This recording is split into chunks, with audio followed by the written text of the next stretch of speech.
Don't let the darkness of abuse overshadow your life any longer.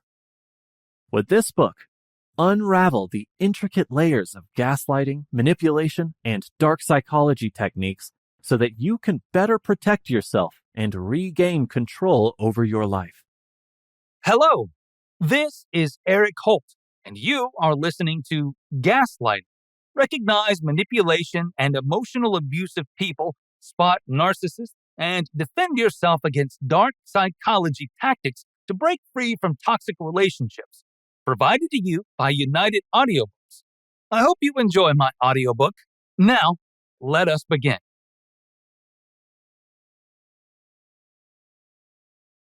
Introduction. Come on now, I never said that. You're just being overly sensitive. I don't know why you're making such a big deal out of this. The word gaslighting is used by psychologists to describe a particular form of manipulation in which the manipulator tries to cause the target or target group to doubt their reality, memory, or perceptions. And psychologists agree that it's always a major issue. It is always dangerous. Letting go of reality carries some real danger. It could begin with insignificant offenses, but the issue is that because of the malicious purpose of someone else, even seemingly unimportant instances of you doubting your judgment or reality can snowball. It's possible to get stuck in a loop where you cannot navigate daily life in a way that allows you to be clear-headed, focused, capable of making wise judgments, and feeling good.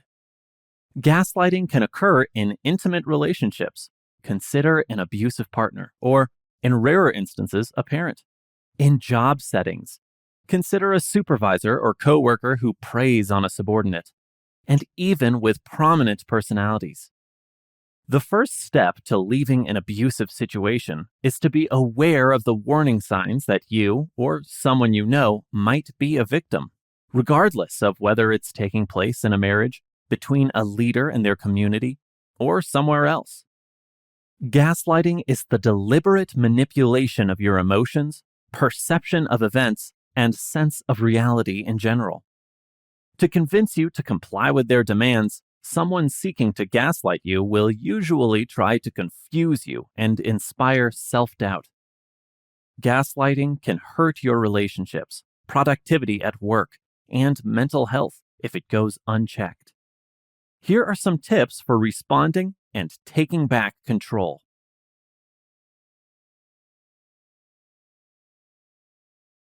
Understanding gaslighting. Gaslighting usually goes as follows.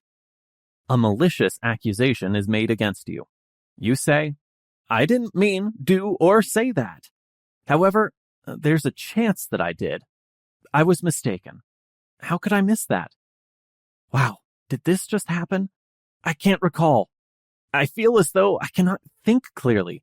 Am I going crazy?" Someone who gaslights you changes your perception of reality. They'll insist you didn't see what you thought you saw, hear what you thought you heard, and feel what you feel isn't real. They want to give the impression that you are going crazy. When you feel you're crazy, you won't trust your senses and will instead rely on them to determine whether or not something is real. The definition and origins of gaslighting. The dating and relationship industries are full of trendy terms that are meaningless in the long run.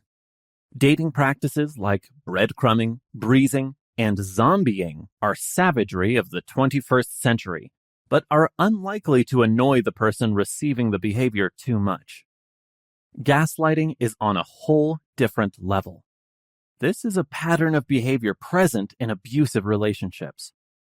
The phrase was first used in the 1938 play Gaslight and its 1944 film adaptation, in which the protagonist's spouse gradually led her to believe she was losing her mind. The 1938 drama Gaslighting, about a lady who is psychologically tricked into doubting her sanity, inspired the word gaslighting. The name was inspired by a scene in which the spouse uses the gas lights in an upstairs apartment, which causes them to fade into his own. When his wife brings up this topic, he tells her she's just dreaming, a sign of gaslighting. In essence, the abuser utilizes repeated denial, misdirection, contradiction, and lying to instill doubt in the victim's mind. This method may confuse the victim as a type of abuse or give the impression that the victim imagined additional forms of abuse.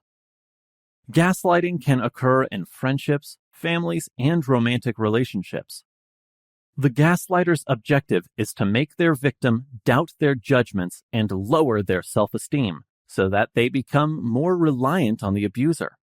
It can begin with small things that don't matter, like the abuser picking up something you put down and then saying you lost it when you ask for help finding it.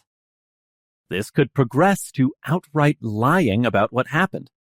They might retract statements they made or say that entire incidents, such as physical or verbal assault, never took place.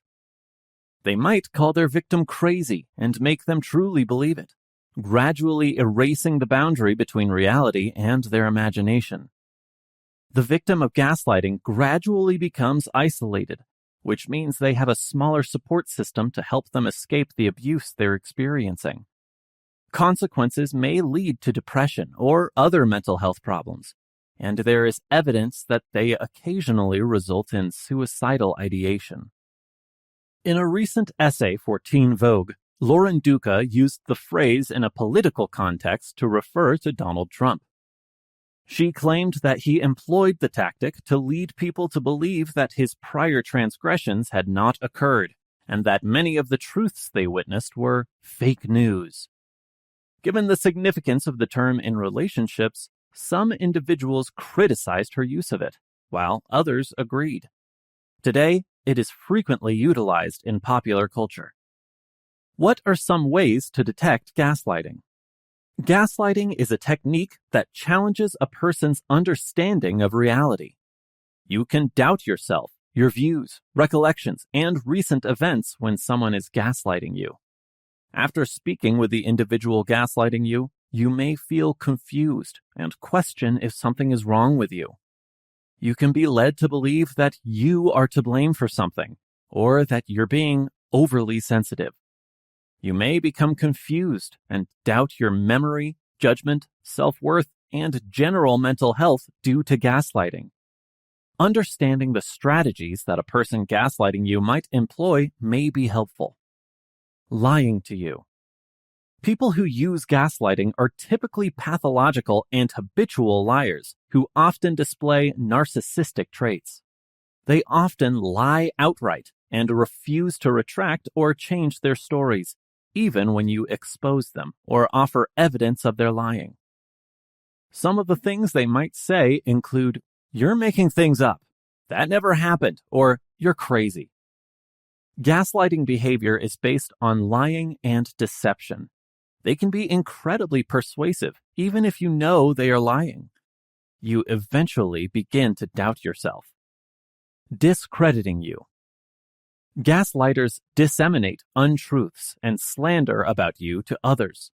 Unfortunately, this strategy may be very effective, and many people sympathize with the abuser or bully without understanding the complete picture. They may pretend to be concerned about you while covertly informing others that you seem emotionally unstable or crazy. Additionally, someone who uses gaslighting could deceive you by telling you that you are the only one who has this opinion of you. The person gaslighting you will do all in their power to make you believe these people have said negative things about you, even though they haven't. Distracting you. When you ask a gaslighter a question or call them out for something they did or said, they may try to change the subject by asking a question rather than addressing it.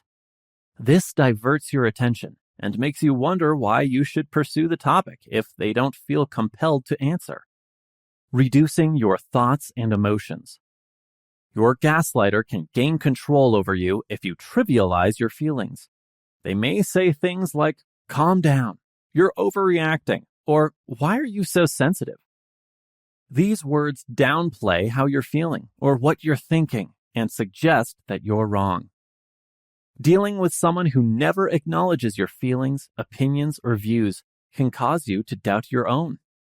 Additionally, you could never feel understood or recognized, which is incredibly lonely, humiliating, and challenging. Shifting the blame. Another common gaslighting technique is shifting the blame. Every conversation you have is distorted in some way to put the responsibility for whatever happened on you. Even when you try to talk about how the abuser's actions make you feel, they can change the subject so that you start to wonder if you are to blame for their poor behavior. For instance, they can assert that if you behave differently, they would stop treating you unfairly. The denial of wrongdoing. Bullies and those who abuse others emotionally are known for not accepting responsibility for their actions. They act this way to escape accountability for their terrible decisions. Gaslighting victims may experience feelings of being ignored, unheard, and unimportance as a result of this denial. Additionally, the victim finds it extremely difficult to recover from the bullying or abuse due to this strategy. Using words of compassion as weapons. A person who gaslights occasionally speaks kindly and lovingly when confronted or questioned to diffuse the situation. They might say, "You know how much I love you, and I would never intentionally hurt you," or something along those lines. These can be the words you want to hear, but they aren't sincere, especially if the same actions keep happening. Nevertheless, they might persuade you just enough to let them off the hook, allowing them to avoid accountability or punishment for their damaging actions. Changing history. A gaslighter will often recount stories in ways that are favorable to them. For instance, if you subsequently talk about how your spouse shoved you against the wall, they might tell you that you stumbled and they were trying to balance you when you fell against the wall. You could start to question your recollection of what happened. Exactly the opposite is intended to promote uncertainty or doubt on your end. Effects of gaslighting over time on your mental health. Gaslighting is done to progressively erode your mental stability and sense of self. It could take weeks, months, or even years to realize what has happened because it's often done through deceptive methods. Even if the victim was unaware of their behavior, gaslighting might have long-lasting impacts. The impacts make it more difficult to leave an abusive situation, especially if the manipulator meets one of your basic needs, such as housing or financial support. I'll now go into 9 ways a person might be victimized by gaslighting. The consequences could last a very long time after the relationship ends. I want you to keep in mind that it's not your fault if you can relate to any of them. Make sure to continue reading this book for advice on surviving the experience. Persistent self-doubt. Self-doubt sets in because the gaslighting abuser often replaces their version of events to prove you wrong. The Domestic Violence Services Network, Inc. claims this. They contradict your memories of the events and cast doubt on your beliefs and experience, countering and invalidating your position, or make you feel guilty for the abuser's actions. You can start relying on your thoughts, feelings, and recollections to confirm facts and justify your existence whenever you start to doubt your thoughts, feelings, and memories. Unfortunately, believing their opinions gives them more power and makes them more able to control you. Self-blame. The victims of gaslighting often assume responsibility for what transpired, in addition to feeling humiliated. You might turn to self-blame because the abuser continually places the blame on you to escape responsibility for their wrongdoings. You also take the fall as your self-esteem begins to erode. After the abuser constantly reminds you that everything you think, say, or do is wrong, it's difficult to resist feeling guilty about yourself. You may have concluded that the abuse is deserved because you are unlovable, foolish, or crazy by this point.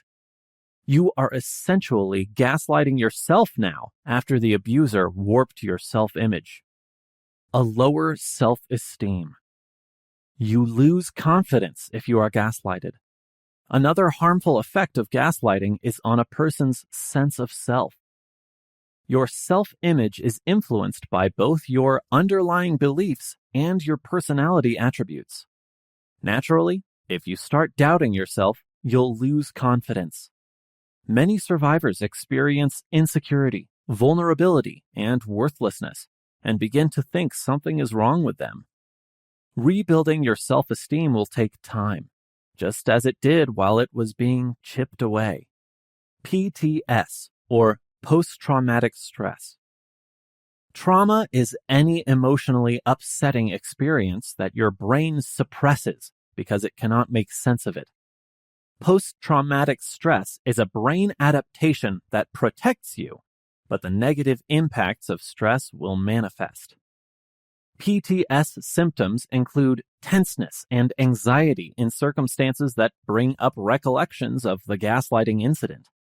Gaslighting can cause psychological damage and symptoms, even if you aren't aware of it. Fortunately, PTS normally goes away a few days after the upsetting occurrence, unlike PTSD, a mental illness. Anxiety and depression. Gaslighters know it is a powerful means of making their partner unstable. The deceitful method causes anxiety and ultimately depression, which are mental illnesses brought on by the gaslightee's doubts about reality. Another contributing factor is the victim's perception that they are flawed due to repeated gaslighting. Loneliness and isolation. Gaslighters often say things to make you want to isolate yourself from friends and family and pull out from social activities. They effectively isolate you. Isolated victims cannot hear a different account of what is taking place in the relationship. Psychological abuse occurs when someone is isolated to dominate them. This keeps victims from getting help. After the relationship ends, you might continue to live alone, like other survivors.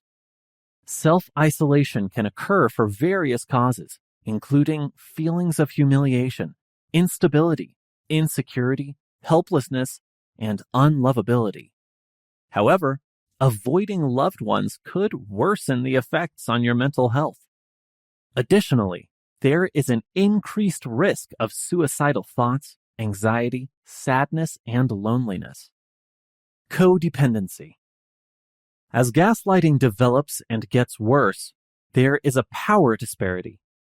You can find yourself intimately entwined with your gaslighting spouse as you lose your sense of self. Enmeshment is a key indicator of codependency, which the Oxford Dictionary defines as excessive emotional or psychological reliance on a partner. This means that your partner meets most of your emotional and physical needs. You no longer have faith in yourself to take care of your requirements. Codependency is more likely to occur when you are cut off from or isolated from loved ones. Codependence is harmful and can amplify the consequences of gaslighting over time. Having difficulty making decisions on your own. Someone may have successfully gaslighted you if you often second-guess your choices. According to Mental Health America, MHA, gaslighting attacks your sense of reality and impairs your independent judgment capacity. Have you been questioning your choices lately a lot? You could experience a sense of helplessness without the gaslighter in your life to guide your decisions. You may want reconnection with the abuser to escape feeling helpless and lonely. Remember that this is the same person who reduced your sense of value. Experts caution against asking the abuser for assistance or attention because they may gaslight you again. trust is lost. Gaslighting that goes on for a while usually leads to a loss of trust. You conclude that your five senses and sense of reason are no longer reliable sources of guidance. However, the problems with trust don't end there. You can feel betrayed and enraged once you realize your friend, boyfriend, or boss has been gaslighting you. A typical reaction to betrayal is to lose faith in the person. According to statistics, 80% of people with post-betrayal syndrome are afraid to trust again. Your newly discovered mistrust can seep into other relationships. It may manifest as a vigilant watch for indicators of gaslighting and other types of betrayal. Those are, incidentally, symptoms of paranoia and hypervigilance, or increased alertness. Recognizing manipulation tactics. Any relationship can experience manipulative tendencies. However, you can avoid them by knowing what to look for. Anyone can be the victim of manipulation in any relationship, including ones with friends, partners in a romantic relationship, parents, and other family members. Even your employer and coworkers may exhibit deceptive behaviors. A manipulative individual, though, can be challenging to spot. Relationship manipulation can occasionally be so subtle and successful that you might end up doubting your perspective of the issue rather than the other person's behavior or motives. Identifying manipulative strategies can be more challenging when gaslighting is present. But if you know what to look for, you can defend yourself against psychological tricks and manipulation strategies before they even begin. Overt versus covert behavior. Relationship examples. Understanding overt versus covert behaviors and how they manifest negatively in relationships is no simple undertaking. However, the secret to conquering is understanding. Uncovering covert behaviors can be highly perplexing and challenging. The person in the relationship who is the target of covert behaviors often has no idea what is happening or how to react appropriately. Many people, however, are unaware of how covert actions deceive people observing a relationship from the outside. People in the couple's small community often respond in ways that unwittingly encourage the abuse and desert the victim due to misunderstanding.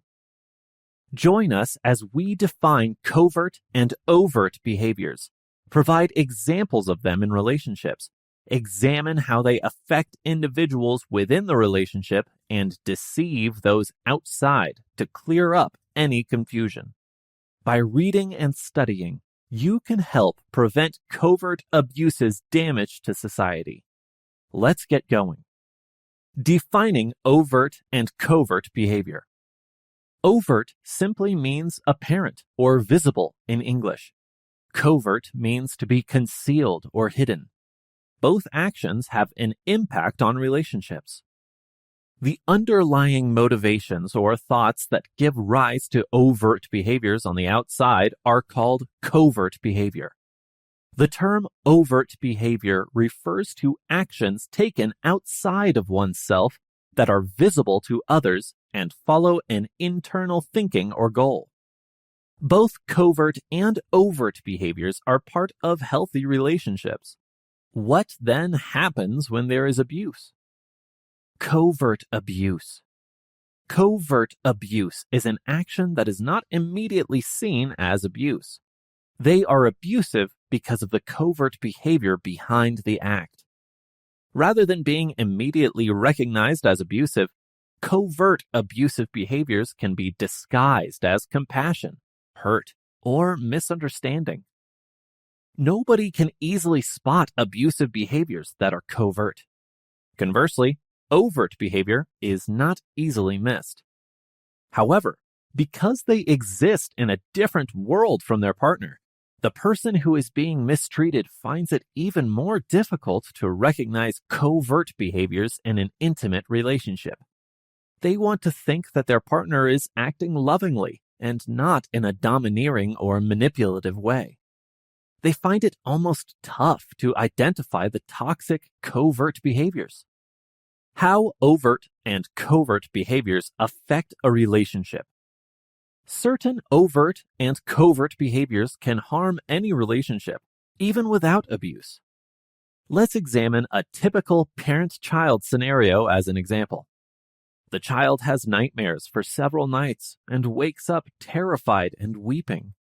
While I was still afraid to sleep, my mother told me that my nightmares were just a dream and that I shouldn't worry about them. Mom didn't soothe me in my tremendous stress. She just completely ignored the incident. She was probably just exhausted and used it as an excuse to ignore my sentiments rather than take care of me. She missed the chance to teach, listen to, and observe me. Mom didn't mean to hurt me. She wanted to help me deal with my fear. She wasn't violent. Even when not abusive, overt behavior can be harmful. As a tool of dominance and control, the abusive parent often downplays their child's feelings, anxieties, and insecurities. The youngster gradually becomes more and more dependent on the parent as their self-esteem declines.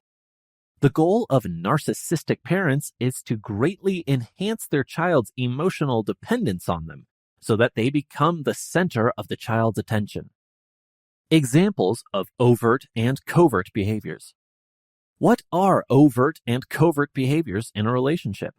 For instance, when someone apologizes, they usually say, "I'm sorry" for their actions. Remorse is the secret motivation underlying an overt apology.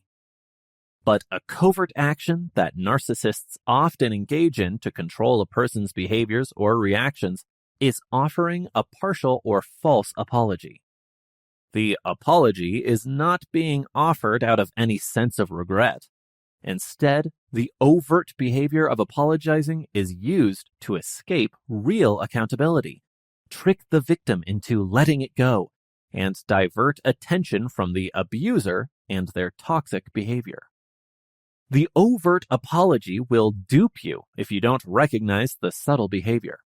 The abuser can influence their partner and restart the abusive cycle thanks to the lie. Examining some typical strategies employed by covert abusers may help you better understand how overt and covert behaviors are used in abusive relationships. Examples of covert behavior that often occurs in emotionally abusive relationships include joking. Joking is a destructive habit that is frequently practiced. It's not always bad to joke, but genuine, clever humor never makes fun of someone else. It takes more imagination to make a funny joke that everyone can laugh at than it does to insult someone specifically. Some households enjoy humiliating one another.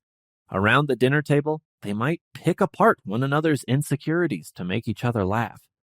Or perhaps one of your kids slips up in school and your family chooses to joke about it and be sarcastic. Even if your family may be accustomed to this humor, it has a significant negative effect on your child. It makes the kid feel ashamed and insecure and teaches them that they must do well to be loved. Just because your child is skilled at avoiding or masking the humiliation they feel doesn't mean they don't care. Lying. Lying is when someone willfully withholds or distorts the truth, intentionally or unintentionally. Many people tell lies without secretly abusing others. Regardless of the motivation for the lie, the overt act of lying damages everyone. It is abusive when a lie is told because the teller gets pleasure or satisfaction from tricking their spouse and seeing their confusion. Lies are often used to evade accountability, intimacy, and conflict resolution in abusive relationships. Withholding. One of the most harmful types of covert abuse is withholding.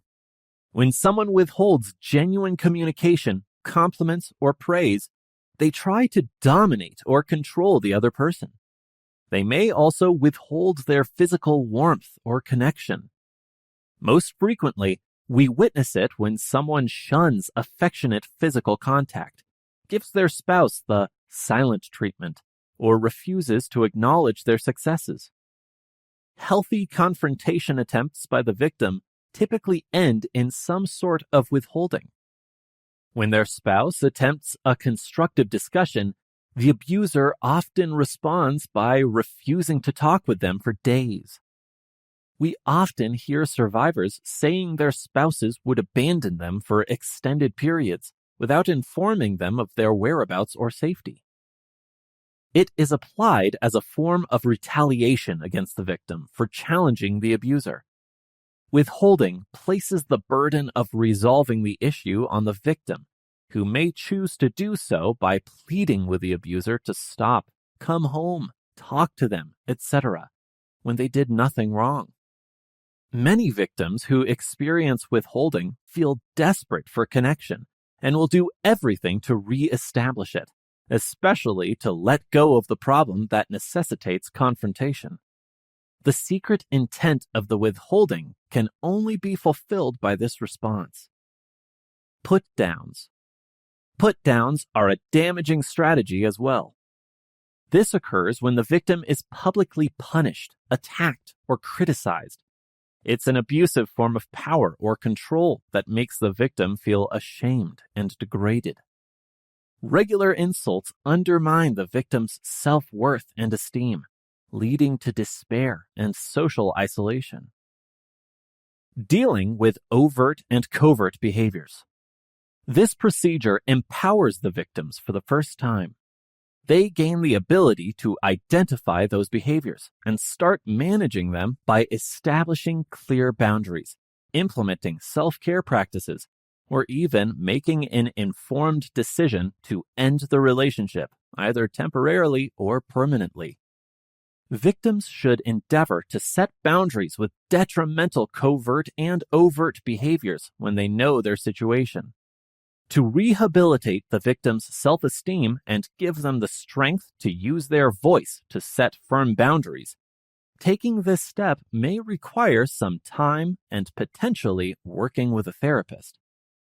To determine the most secure approaches to react to the abuse, it's crucial to have solid professional support.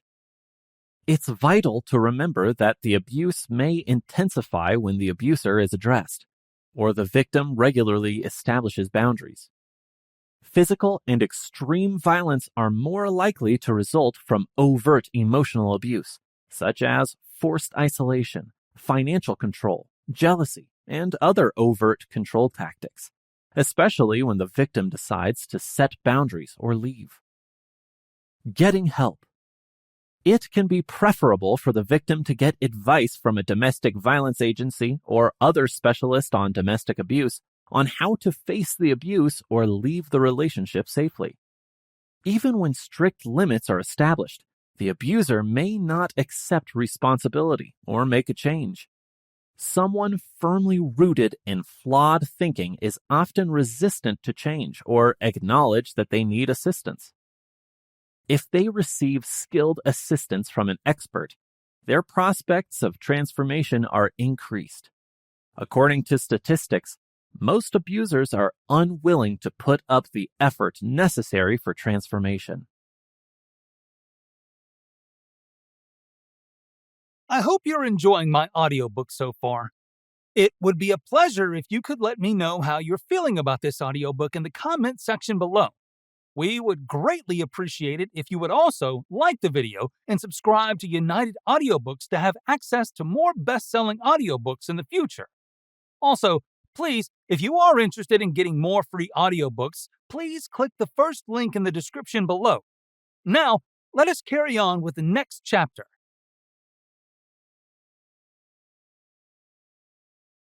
Unmasking Narcissism.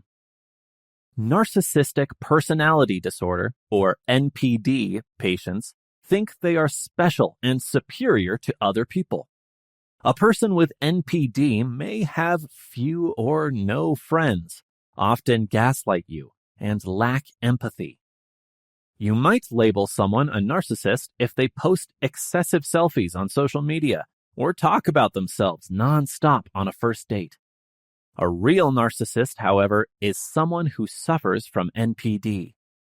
People with NPD think they are better than others and demand to be acknowledged and treated as such. They could be unable to understand the needs and opinions of others and may dismiss their problems. What is narcissistic personality disorder, NPD? In our selfie-obsessed, celebrity-driven world, narcissism is often used to characterize people who appear overly arrogant or full of themselves. However, in psychological terms, narcissism does not equate to true self-love. It would be more appropriate to say that those with NPD are in love with an exaggerated, exquisite version of themselves. And they're in love with this exaggerated sense of who they are because it shields them from crippling insecurities. But it takes a lot of work to support their delusions of grandeur, and that's where the dysfunctional attitudes and actions come in. A pattern of self-centered, arrogant thinking and acting, a lack of empathy and respect for others, and an obsessive need for adulation are all characteristics of narcissistic personality disorder. Others often portray those with NPD as arrogant, cunning, egotistical, condescending, and demanding. Every aspect of the narcissist's life, from job and friendships to family and romantic relationships, shows signs of this manner of thinking and acting. Even when their actions are causing them problems, people with narcissistic personality disorder are very resistant to changing their behavior. They have a propensity to place the blame elsewhere.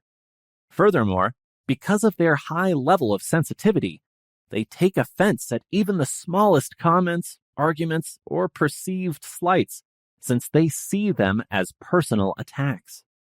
It's often easier for the individuals in the narcissist's life to simply comply with their demands to avoid the coldness and rages. But by learning more about narcissistic personality disorder, you can identify narcissists, defend yourself from their power struggles, and set up better boundaries. Signs and symptoms of narcissistic personality disorder. Grandiose sense of self-importance. Narcissism's distinguishing trait is grandiosity. Grandiosity is a false sense of superiority that goes beyond conceit or vanity. Narcissists think that only other special people can comprehend how remarkable or unique they are. Furthermore, they are too exceptional for anything commonplace or typical. They only desire connections and affiliations with other prominent individuals, groups, and objects. Additionally, narcissists think they are superior to others and want admiration for this, even though they have done nothing to merit it. They often exaggerate or flat out lie about their accomplishments and abilities. And all you hear from them when they discuss their jobs or personal interactions is how terrific they are, how much they contribute, and how fortunate the people in their lives are to have them. Everyone else is, at best, a supporting actor because they are undeniable stars. Lives in a make-believe world that feeds their delusional sense of self. Narcissists live in a dream world supported by distortion, self-deception, and magical thinking, because truth contradicts their grandiose perception of themselves. They create illusions about themselves that make them feel special and in charge, fantasies of unending prosperity, power, intelligence, attractiveness, and ideal love. They ignore or rationalize away facts and opinions that contradict them, because these illusions shield them from inner emptiness and guilt. Those close to a narcissist learn to be cautious around their rejection of reality, since anything threatening to shatter the fantasy bubble is met with strong defensiveness and wrath. Need continuous acclaim and appreciation. The superiority complex of a narcissist is like a balloon that slowly deflates in the absence of constant praise and admiration. The occasional word of praise is insufficient. Narcissists surround themselves with people who will satisfy their obsessive need for affirmation because they need constant ego feeding. These connections are incredibly one-sided. The narcissist's admirer always comes first. It is never the reverse. And the narcissist views any stoppage or decrease in the admirer's attention or admiration as a betrayal. A feeling of entitlement. Narcissists demand favorable treatment because they believe they are special. They genuinely think they should be granted their wishes. Additionally, they assume that everyone around them will always give in to their every whim and request. They only have that to offer. You are useless if you don't anticipate and satisfy their needs. And if you dare to go against what they want or selfishly demand anything in return, be ready to face hostility, wrath, or the cold shoulder. Abuses others without feeling guilty or ashamed. Narcissists never learn to empathize with others' emotions or to put themselves in their position. Therefore, they are not empathetic. They see the people in their lives as things that exist to fulfill their demands in numerous ways. Consequently, they have no qualms about taking advantage of others to further their goals. While this interpersonal abuse is occasionally evil, it's often just careless. Simply put, narcissists are unaware of how their actions affect other people. Even if you point it out, they won't get it. They only understand what they need for themselves. Frequently insults, threatens, belittles, or bullies others. Narcissists feel threatened whenever they encounter someone who seems to have something they don't, especially someone who is confident and well-liked. Additionally, those who don't bow to them or challenge them in any way pose a threat to them. Contempt is their defense mechanism. Putting such people down is the only way to eliminate the threat and support their waning ego. They could act indignantly or dismissively to show how little the other person matters to them. They could launch an attack with slurs, teasing, intimidation, and threats to make the other person submit.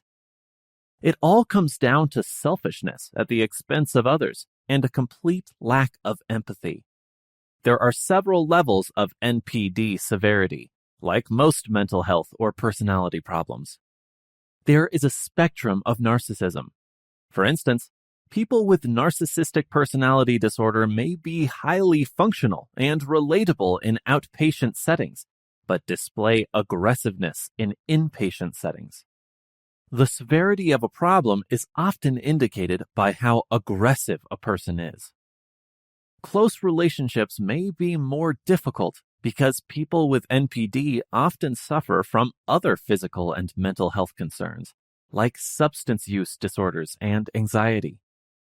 Even if you are intimately associated with someone, it is rarely easier to determine if they have NPD when you know the official diagnostic criteria. A certified professional typically gives a normal psychiatric interview to diagnose NPD. However, awareness of the NPD symptoms may help you put your relationship in perspective. Here are some warning signs to watch out for and tips on responding. 1. At first, they were endearing. People with NPD tend to favor imagination and grandiosity. At first, your relationship might have seemed like something out of a fairy tale. Perhaps they showered you with compliments or declared their love for you within the first month. Even though you recently started dating, they can compliment your intelligence or draw attention to how well you get along. Narcissists believe that unique individuals can truly appreciate them and that they deserve to be with other special people. Be on the lookout if someone starts too strong. Yes, we all enjoy feeling lusted after, but true love needs to be raised and developed. You are probably right if you believe it's too soon for them to truly adore you. Alternatively, if you think they don't know you well enough to truly love you, they probably don't. Early in a relationship, those with NPD may fabricate superficial relationships. 2. They dominate the conversation and brag about themselves. People who suffer from NPD may overestimate their accomplishments, have an overinflated feeling of self-importance, and expect to be seen as superior. Narcissists enjoy bragging about their successes and wonderfully doing things. They act this way because they believe they are smarter and superior to everyone else, and it also gives them an air of self-confidence. In these stories, narcissists often overstate their skills and exaggerate their successes to win the admiration of others. Additionally, they are talking too much about themselves to pay attention to you. There are 2 parts to this warning. First of all, your partner won't stop gushing about themselves. And second of all, your partner won't bring up the subject of you in a discussion. Think about these issues. When you talk about yourself, what happens?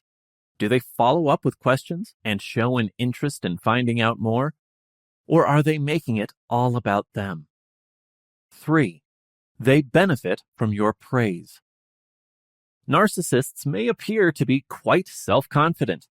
Most NPD sufferers have low self-esteem and demand a lot of love and adoration. They'll look elsewhere if you don't give them the praise they need. Because of this, they look to you for affirmation that they are awesome. Narcissists rely on other people, typically highly empathetic, to give them a sense of value and to make them feel strong. But because of their poor self-esteem, they are more susceptible to having their egos wounded, which makes them more in need of compliments. The primary distinction between self-confident people and those with NPD is that narcissists rely on others to elevate them and only elevate themselves by demeaning others. Confident people do not do these 2 things. People near narcissists may receive punishment for their lack of confidence. 4. They are not empathetic. One of the defining traits of NPD is the inability to feel what another person is feeling or have empathy. NPD sufferers often struggle with their ability to express regret and comprehend the thoughts and viewpoints of others. Narcissists don't understand feelings. They cannot make you feel seen, validated, understood, or accepted. Does your partner care when you argue with your parents, quarrel with your best friend, or have a difficult day at work? Or do they lose interest when you express your anger and sadness? Many, if not all, of the relationships that people with NPD have ended in divorce due to their inability to empathize or simply sympathize. 5. They have few or no lifelong friends. People with NPD often argue with others, which is common. If you look further into their relationships, you can discover they don't have many close friends. People with NPD can also be overly sensitive and insecure. They can become angry if you wish to hang out with other individuals. They may complain that you don't spend enough time with them, guilt trip you into skipping out on your friends, or make fun of the friends you have. 6. They consistently pick on you. Perhaps it started as teasing, but quickly turned cruel. Suddenly, they are bothered by everything you do, from what you wear and eat to who you hang out with and what TV shows you watch. People with NPD often display antagonism and antagonistic behavior, significantly negatively impacting others. They'll make fun of you, insult you, hit you with hurtful one-liners, and crack crude jokes. They seek to undermine others' self-worth to boost their confidence because it gives them power. Additionally, your response to what they say might just serve to legitimize their actions. A narcissist enjoys a response. That's because it demonstrates to them their ability to emotionally impact others. If someone attacks you after you accomplish something deserving of celebration, go immediately. A narcissist may cite some justification, such as, "You could do that because I didn't sleep well," to make it seem you had an advantage over them. They want you to understand that you aren't superior to them because nobody is to them. 7. They gaslight you. Gaslighting, a defining characteristic of narcissism, is a form of emotional abuse and manipulation. People who have NPD are more likely to utter outright lies, falsely accuse others, twist the facts, and in the end, distort their reality. This is especially true when they feel threatened by others or are afraid of being abandoned. They do this to cast doubt on others and establish their superiority. Narcissists use manipulation techniques to persuade you to worship them because they feed off it. 8. They never offer an apology because they believe they are always right. People with NPD are often characterized as being haughty and arrogant in their attitudes and behaviors. Because of this, battling a narcissist may seem impossible. With a narcissist, there is no room for discussion or accommodation because they are invariably right. They won't always recognize a quarrel as such. They'll merely interpret it as them imparting some truth to you. If you feel that your partner doesn't listen to you, won't understand you, won't accept responsibility for their role in a problem, or never tries to reach a solution, they might be a narcissist. While breaking up with someone with NPD is the best action, we suggest avoiding conflict and discussion. The lack of control and the absence of a confrontation anger someone with NPD. The less resistance you put up, the less control you can give them over you. They hardly ever apologize either, since they might never admit they were mistaken. 9. They lash out when you let them know you're done. People with NPD tend to snap at others when they believe their self-esteem has been damaged, making them more prone to humiliation and embarrassment. They will try to hurt you for leaving them if you insist the relationship is over. Their ego has been so badly wounded that they are angry and have loathing for the person who wronged them. That's because everyone else is to blame for everything, inclusive of the split. Common traits of narcissists and gaslighters. The effects of narcissism and gaslighting on relationships have been the subject of several researches and books. Although each of these, often harmful pathologies is unique, there are some behavioral similarities. Here are 6 typical characteristics. Not all narcissists and gaslighters exhibit each of the traits listed below. On the other hand, persistent narcissists and gaslighters are more likely to display at least a few of the following behaviors regularly. Frequently lying and exaggerating. Narcissists and gaslighters lie frequently, make exaggerated claims about others, and elevate themselves by demeaning others.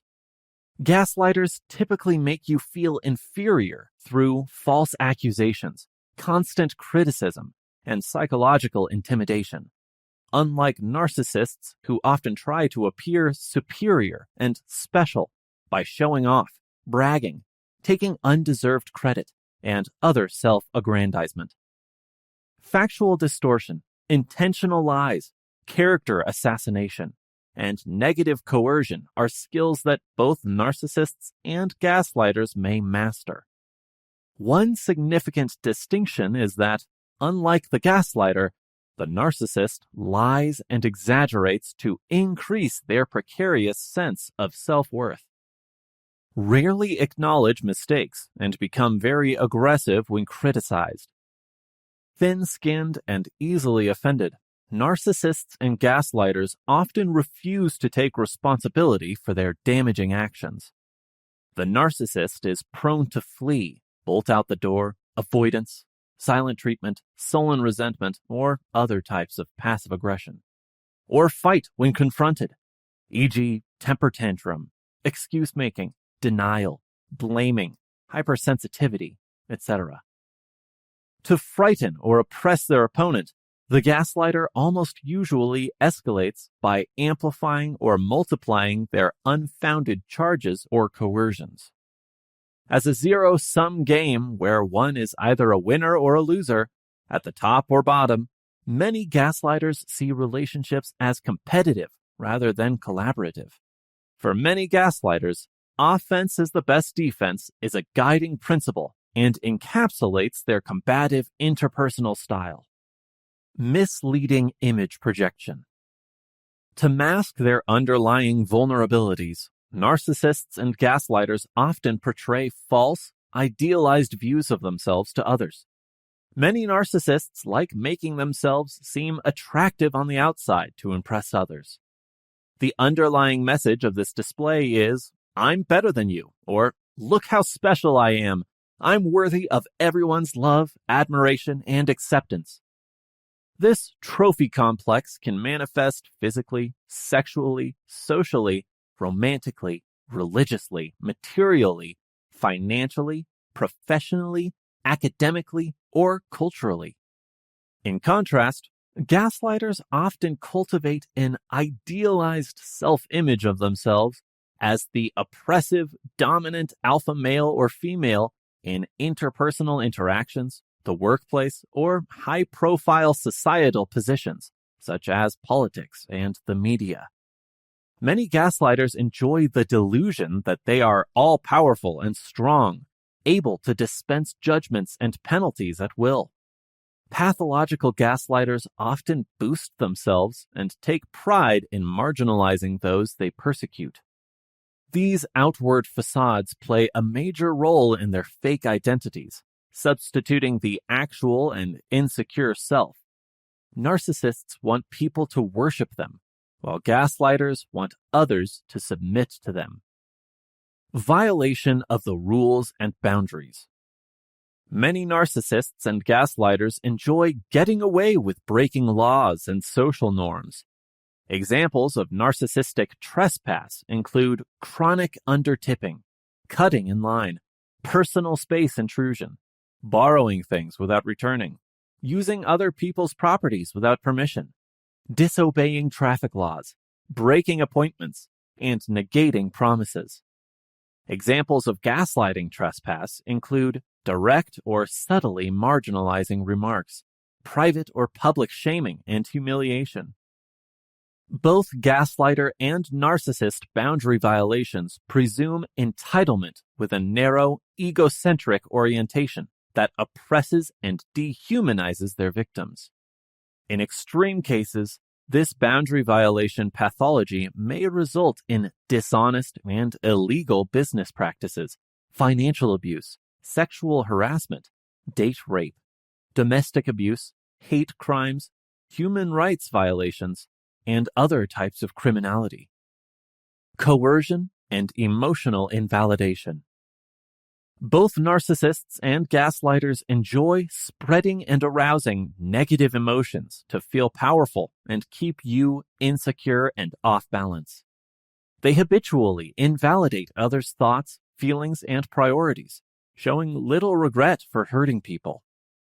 Although narcissists and gaslighters can be, but are not always, physically abusive, emotional pain is the most painful damage for most victims.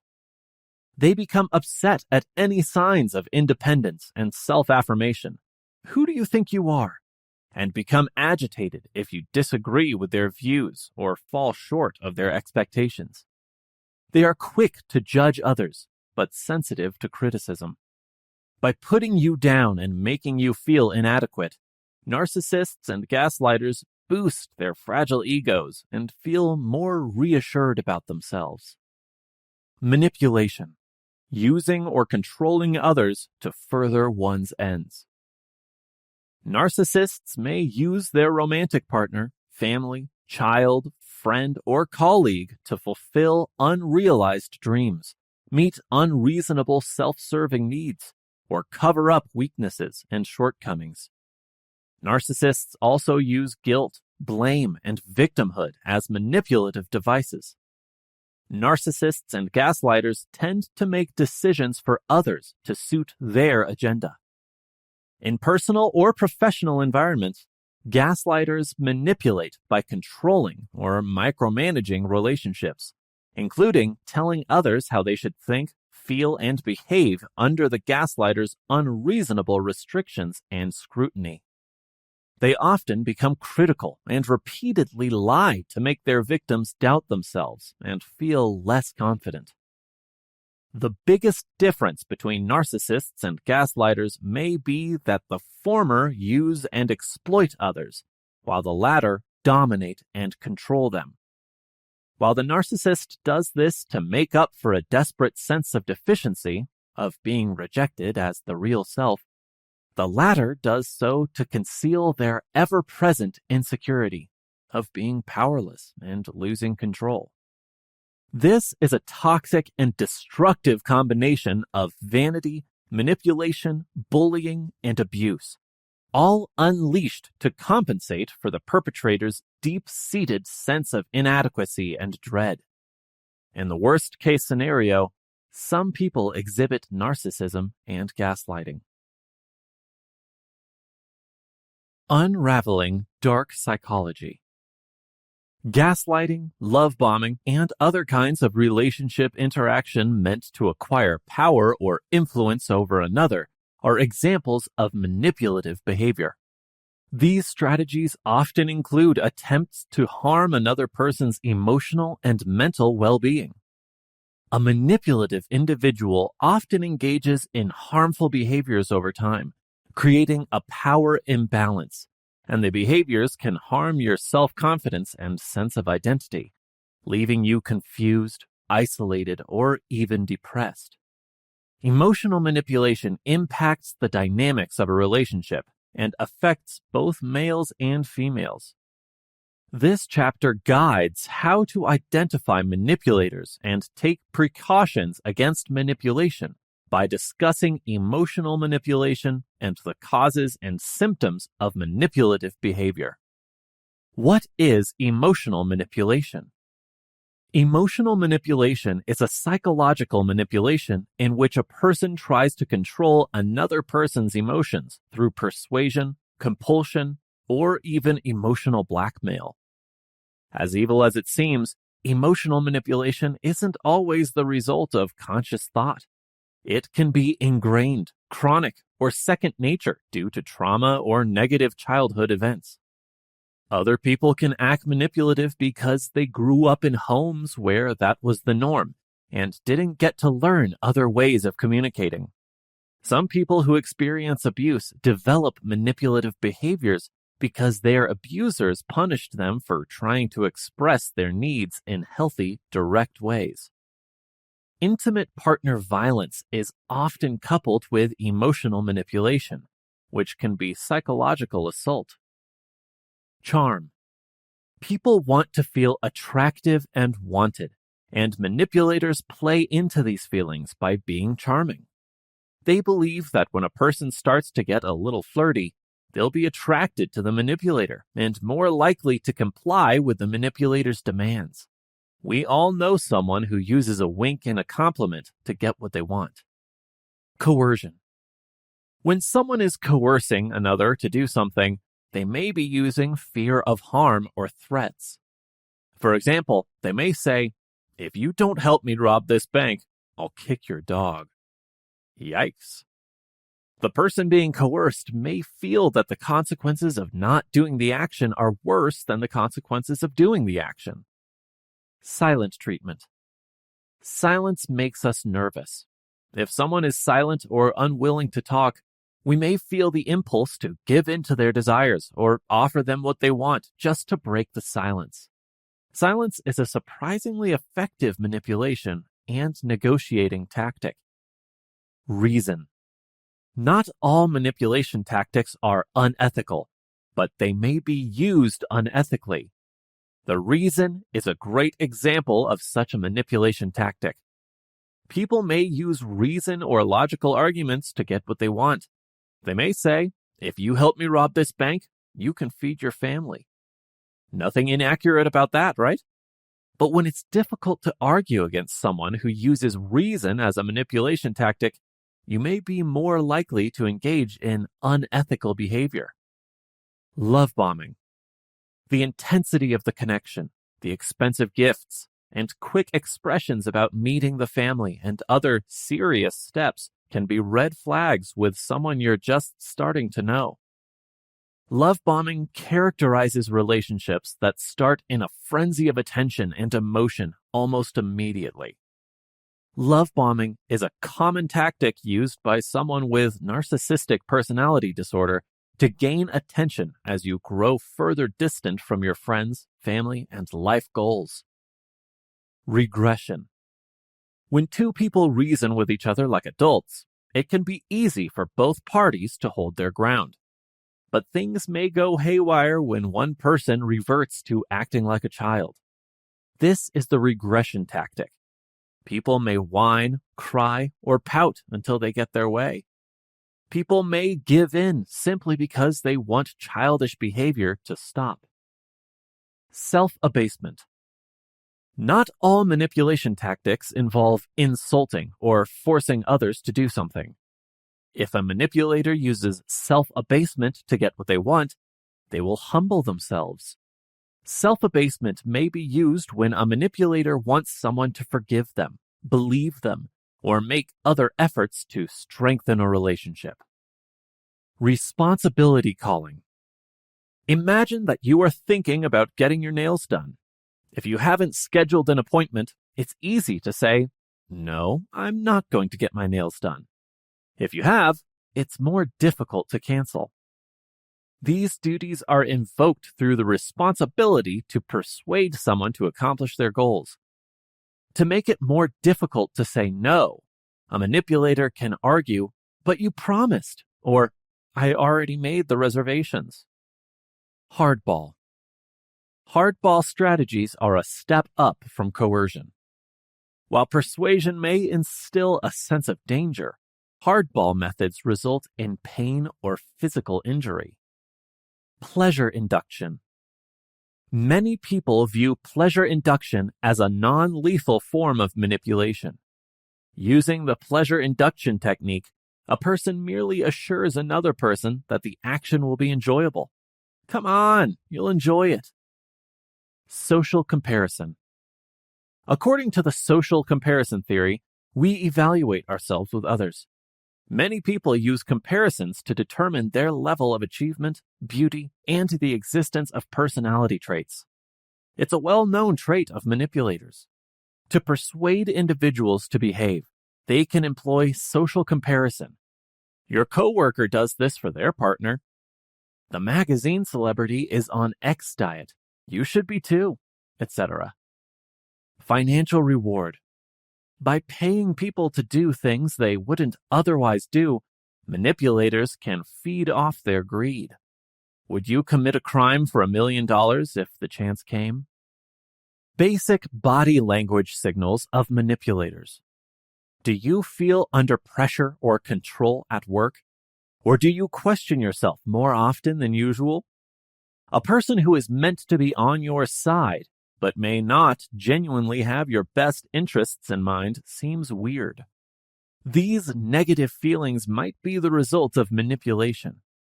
Fortunately, you may learn to recognize manipulators by their nonverbal signs and body language. Manipulators employ various strategies to achieve their goals, including misleading body language. People may display these behaviors in response to emotional pressures. However, this physical behavior may indicate manipulation if the person is not under any duress or exhibiting any other symptoms of anxiousness.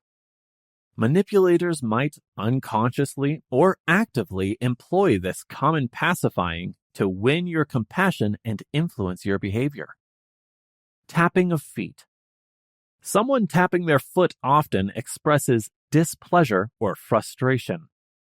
A manipulator may click their pen or tap their foot to purposefully portray those emotions and make their victim feel guilty. Additionally, tapping the feet could make you make a hasty choice, which might be in a manipulator's best interests. Scratching of chin. A manipulator will scratch their chin to convey doubt or lack of confidence. This strategy often persuades someone to cave and say, "It's okay, I can just do it." You probably remember several occasions when you told someone you wanted to do something you didn't because they were unsure of their ability. When someone asks for something from you, even though you know they can do it themselves, and continue to scratch their chin, they probably want to trick you into doing it for them. Rubbing hands and necks. Think of your favorite Disney antagonist. You can readily picture them laughing maniacally and rubbing their hands together. Even Disney can see that this behavior points to a scheme with selfish motives. Even if real-life manipulators may not have an evil laugh, rubbing hands together conveys control, irritation, or haste. Many people who are stressed out rub their necks as well. When taking advantage of another person, a manipulator could display stress or guilt-like behaviors. Only adept sociopaths take complete pleasure in hoodwinking their victims. If you notice that a certain person rubs their neck often, that can cause concern. Eye contact and movement. People often assume they are telling the truth if they look at you directly, but con artists can maintain eye contact for a long time. A manipulator or liar, in fact, closely observes their target and keeps looking into their eyes to see if the victim is falling for their ruse. People may be dishonest if they stare at you directly when they normally wouldn't. The blink rate is a key indicator of a manipulator's eyes. How people blink can show what is happening in a person's neurology. An increased blink rate could be a sign of stress, panic, or an increase in adrenaline. Depending on the situation, less blinking communicates greater attentiveness or relaxation. Changing one's physical position. Start observing how often someone's body position changes if you feel they're trying to control you. A manipulator may change positions to give the impression that they are uncomfortable. Our thoughts are naturally programmed to sense when someone is uneasy and comfort them. As a result, if someone keeps shifting positions, you might be caving. Disrespect for personal space.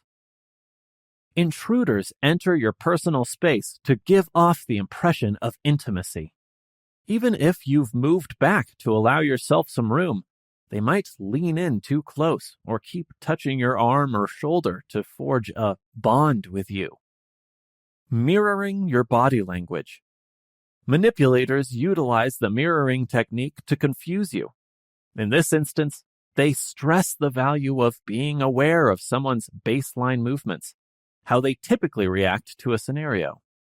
When you bring up a subject, if they become defensive or change their body language, it may indicate that they are creating a mental barrier. Self-soothing. One of the most obvious signs of uncomfortable body language is self-touching. If they don't make baseline gestures like stroking their necks, crossing their arms, or fidgeting with their hair, they might be trying to mask their feelings or stall for time. Fidgeting. Along with self-touching, constant body movement may be a crucial indicator that something is wrong. Fidgety behaviors like tapping the floor, clicking the pen, and chewing the nails can indicate mild worry or tension. Playing with jewelry is also rather obvious. Rapid blinking. People's internal state can be inferred from their gaze and blink rates.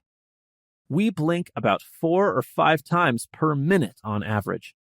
Therefore, to lubricate, our eyes only truly need to blink once every 12 to 15 seconds. A person may blink more frequently when talking or feeling worried. while a person may blink less frequently when trying to concentrate.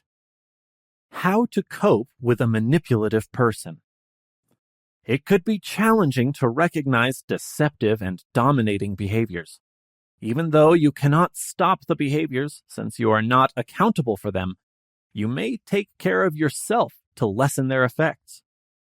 Even though you could sympathize with the other person, you should be aware that responses like fighting, criticizing, threatening, blaming yourself, and appeasing the manipulator might strengthen them and keep up their behavior. Additionally, these actions could incite anger and make things worse.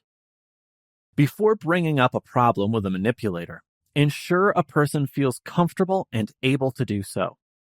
A reliable person or expert can be consulted to help evaluate the situation. Here are a few strategies for handling manipulative people. Partner. To manage a manipulative partner, it can be helpful to acknowledge that manipulation techniques are being used in the relationship. Discuss the effects of those techniques. Be direct in expressing your needs and how both parties can communicate more effectively. Accept responsibility for problems. Frame your concerns in a way that shares your perspective without pointing the finger at anyone. And set and enforce boundaries. Counseling for couples or married people might be a terrific approach to getting more assistance. Healing can be aided by taking individual care of yourself through therapy, family support, or stress reduction techniques. Parent. It might be challenging to deal with an emotionally manipulative parent. Share your opinion on what's happening and how it affects the dynamic as you calmly and succinctly address your concerns. Be honest about your needs and how you think the relationship could be made better. Find a dependable person who can guide the talk if necessary. Families may find help in family therapy to address issues and strengthen bonds. Friend. Be frank about what you need from the friendship and offer constructive suggestions to improve things if you want to manage manipulative behavior. You can set boundaries and refuse requests if they don't feel right. Remember that if a friendship or any other type of relationship doesn't feel good for you, you always have the option to end it. Colleague or superior. It can be most difficult to deal with manipulative behavior at work, especially if you worry about losing your job and your means of support. However, open discussion about the negative effects of deceptive behavior at work is crucial. It could be time to speak with a manager or supervisor if you can't get the problem resolved amongst yourselves. What should you do in the event of emotional abuse? Once emotions are involved, it might not be easy to know what to do in the heat of the moment. Here are a few tactics you can use. Take a step back. It's acceptable to withdraw from the situation and collect your thoughts if someone is playing with your emotions. Inform your spouse in a calm manner that you need to take a 20-minute break to collect your thoughts, and that you'll try to talk about the matter again when you get back. Strengthening your communication skills. Practice being honest and upfront when expressing your needs, wants, and boundaries. It is easier to recognize others' manipulation the more at ease you are with direct communication. Abandoning the relationship. It's okay to have to end a relationship that uses emotional blackmail. It's best if you leave right away. Try to leave the situation as soon as possible and seek assistance from a dependable friend, relative, therapist, or helpline. Avoid waiting for the emotional abuse to worsen before getting assistance. What you should not do. When someone is attempting emotional manipulation, sometimes knowing what you should do also means knowing what might not work. You can try to avoid the following things. Do not feel accountable. An effective strategy for controlling emotions is guilt. No one is accountable for the emotions of others. They want you to think this, but it's just not true. Only your happiness and well-being are your responsibility. They can easily influence you if you think you're to blame for their emotions. Never divulge information. Emotional abuse does not always occur in intimate relationships. Limit the details you provide about yourself, such as anxieties, insecurities, or vulnerabilities, to help prevent emotional abuse. Try not to rationalize. They will simply twist your words and use them against you. Therefore, you can never win an argument. They will gaslight you and make you doubt yourself more and more the more you try to reason with them. Similarly, criticizing the other person's faults could also be ineffective. They might place the blame on you before accepting any responsibility. Avoid caving into pressure. No matter how small, do not cave into demands made by someone manipulating your emotions. Doing so merely supports their actions and leads them to believe they are working. Overcoming gaslighting, empowering yourself for change. There was one technological gadget I always wanted as a child. It wasn't the most recent CD player, PlayStation, video game, computer, or any of those. This was during the 1990s. I wanted a small tape recorder. Why? Simple. Because my mom and I often argued during the majority of my life, and Mother often said the following: "That has never happened. I didn't say that at all. What are you talking about? You're just imagining it." It always gave me the creeps. It was my word against hers, and the children are never the winners in our household. While some of me was certain I was right, another part was uncertain, confused, and worried that I might lose my mind. It was frustrating and frustratingly common. Because of this, I intended to covertly record our chats so that any time she challenged my recall, I could quickly take out my flashy tape recorder, push the play button, and let out a huge grin they could see from the space station. I had no idea what she was doing was gaslighting. What's hurtful about this behavior is that even if you have a strong case with backing and supporting evidence, the gaslighter will disprove its entire veracity, leaving you with no evidence or solid foundation on which to stand. For instance, while I wasn't home, my mother would enter my room, reorganize the furniture, and even throw stuff away without notifying me. When I asked about it, she responded with a classic gaslighting line: "I didn't touch anything." As a child, I also wanted a spy camera to go along with the tape recorder for reasons that are, at this point, all too obvious. Then, Mom would flip it upon me and savagely scream, "Maybe you did it!" It was an unbearably excruciating sensation.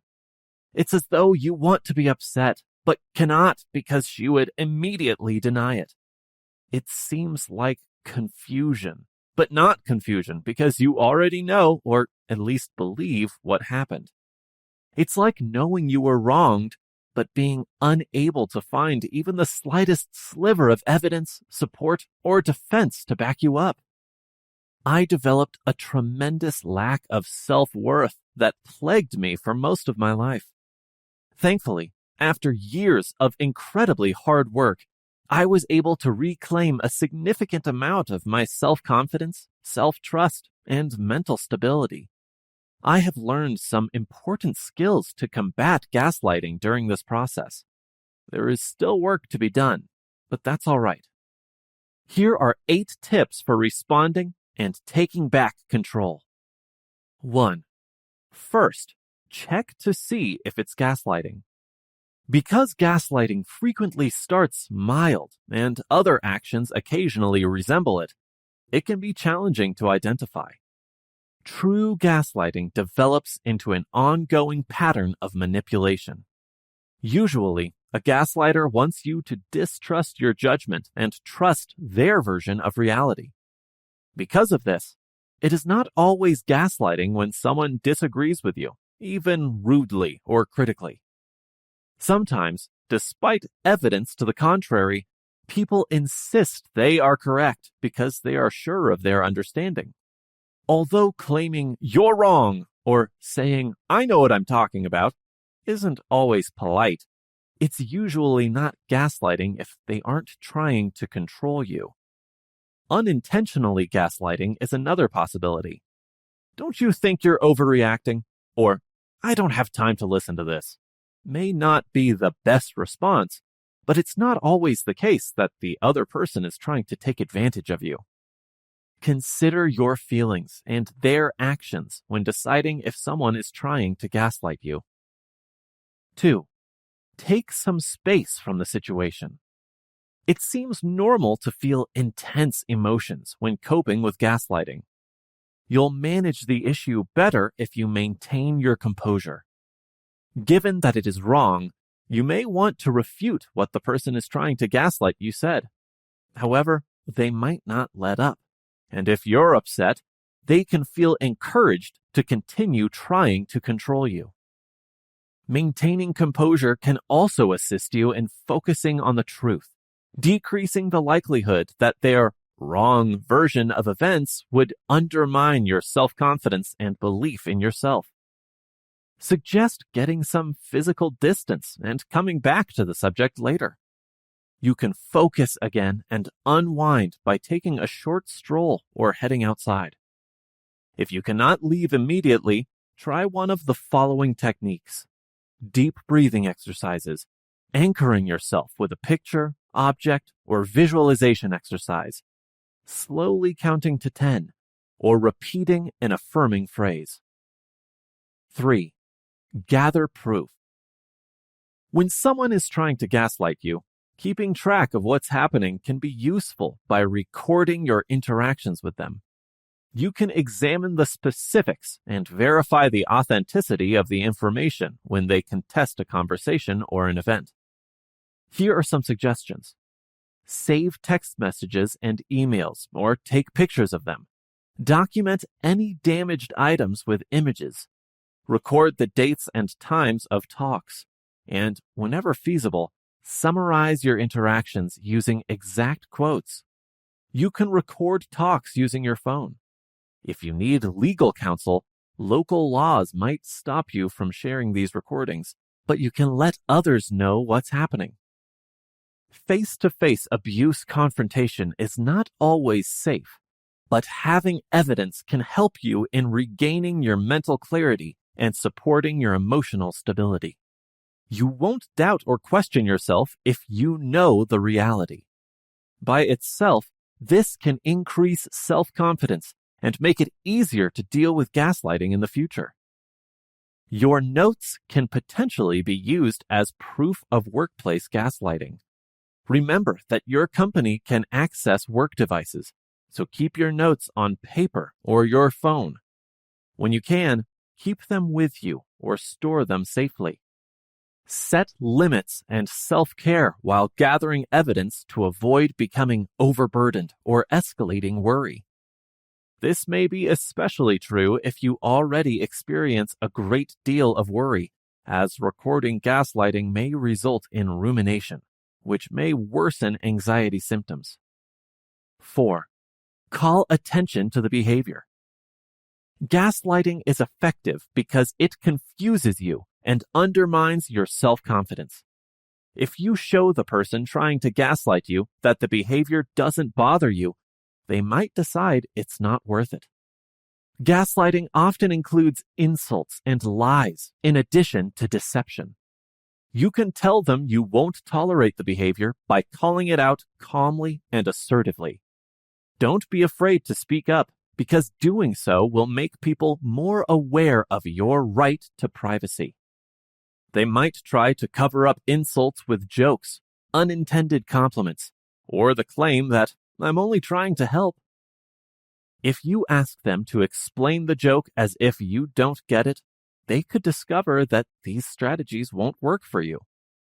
Suppose a coworker in your department casually mentions that you don't do your fair share of labor.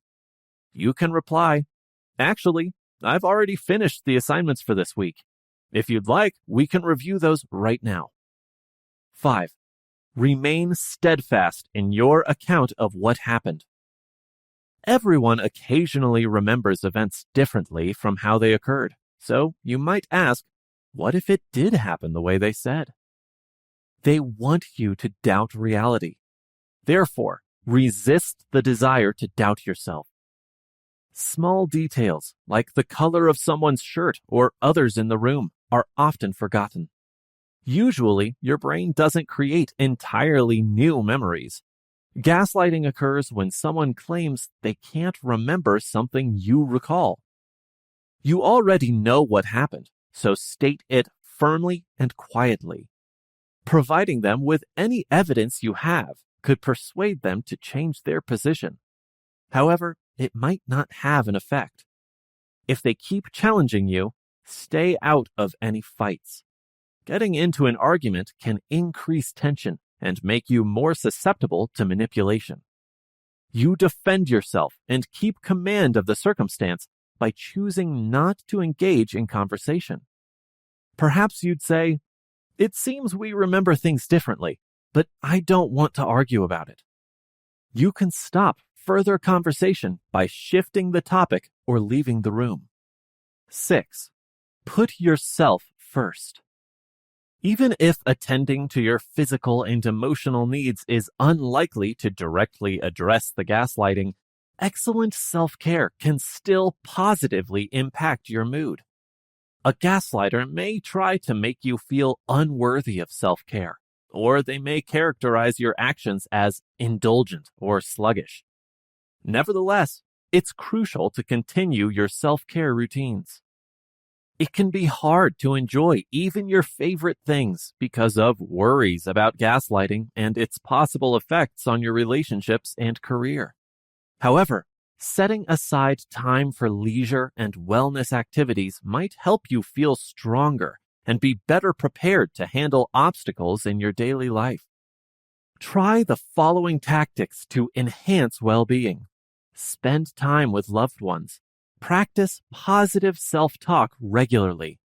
For instance, you may boost your self-esteem by reminding yourself of your accomplishments and strengths, practicing daily affirmations, scheduling leisure time, trying meditation or yoga, or keeping a journal to help you process your feelings to combat gaslighting techniques. Exercise is beneficial as well. One benefit is to one's physical health. But tension and distress can also be released through exercise. A lengthy run or a challenging exercise class could be able to help you release some of the distressing feelings that arise as a result of gaslighting. Exercise can also improve your sleep, so if concerns about gaslighting are starting to disrupt your sleep, regular exercise may also be helpful. 7. Bring in others. You could be worried that bringing up the subject with others will cause drama. However, getting advice and help from reliable sources is crucial while coping with gaslighting. Getting feedback from many people can make you feel more confident that you aren't confused, crazy, or forgetting things. Although the members of your support system may feel unhappy on your behalf, they nonetheless maintain some emotional distance from the event because they are not directly involved. This makes it easier for them to provide a neutral viewpoint and composed advice and assistance. When gaslighting is persistent at work or in other social settings, try to avoid meeting with a person alone. It's better to keep contact to a minimum, but if you must meet with them, ask a neutral party you can trust to be present or ask them to observe the conversation. Keep in mind that you are not enticing people to support you. You just want them to see what's going on. Most of the time, it will be more difficult for someone to manipulate more than one individual using gaslighting techniques. 8. Seek out expert assistance. Sometimes gaslighting can escalate into a dangerous, abusive situation. This doesn't imply that you did anything wrong. Emotional abuse is often challenging to address. A smart first step is usually to speak with a therapist. You might begin your search for nearby counseling resources by using directories like Healthline's Find a Therapist tool. Your human resources department may also be able to help if the gaslighting takes place at work. The United States Equal Employment Opportunity Commission has more information about harassment and how to report it. Find out whether your employer has an Employee Assistance Program, or EAP, as another option. EAPs are optional workplace programs that connect employees with emotional well-being issues to counseling, medical referrals, and mental health exams. Gaslighting might make you feel alone, but you don't have to. Depending on your circumstance, therapists and hotline counselors can provide advice, including safety planning suggestions and resources to help you handle a crisis or potentially harmful scenario. How to set boundaries in an intimate relationship. Setting boundaries in an intimate relationship is quite different because there are entirely new ground rules. In intimate relationships, you're often by yourself, unlike in the workplace, where it's great to have a department like HR that can look into abusive behavior within the organization. In addition to confusing their victims' sense of who they are, narcissists can also isolate them from their social networks by using a variety of tactics. Fear, obligation, and guilt. FOG has a significant impact on how long narcissistic relationships last. Because they associate fear with having emotions that don't support their narcissistic abuser's frail ego, narcissists' deceptive techniques create an environment in which victims of narcissistic abuse are silenced. To make the victims of narcissistic abuse feel forced to continue the relationship, narcissists will also purposefully utilize empathy to manipulate strategies like breadcrumbs. Additionally, victims of narcissistic abuse are made to feel guilty for even wishing to end the relationship or admitting that their abuser's actions are diabolical, due to outmoded societal values working in concert with a pervasive environment of deception.